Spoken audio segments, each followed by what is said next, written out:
చాలా సంతోషంగా ఉంది. 70 సంవత్సరాల నా జీవితంలో మొత్తంగా 40 సంవత్సరాల పొలిటికల్ జీవితంలో మొత్తంగా కూడా 30 సంవత్సరాలు ఈ వర్గీకరణ కోసమే పోరాటం చేయడం జరిగింది.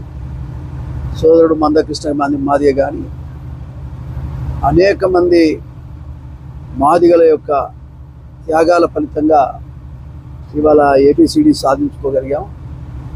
ముఖ్యంగా దీనికి నాయకత్వం వహించి మరి ఎన్నో ఏళ్ళ ఈ పోరాటాన్ని అర్థం చేసుకొని మాదిగలకు న్యాయం చేయటానికి మరి రేవంత్ రెడ్డి గారు ముందుకు వచ్చినందుకు వారికి ప్రత్యేకమైనటువంటి మాదిగ జాతి తరఫున వారికి కృతజ్ఞతలు తెలియజేస్తాం. ఇది చాలా సంతోషకరమైనటువంటి పరిణామం. ముఖ్యంగా 15%లో ఎవరికి ఎంత ఇవ్వాలనేటువంటిది మరి నిర్ణయం చేశారు. 9 అదేవిధంగా 5, 1 చొప్పున నిర్ణయం చేశారు.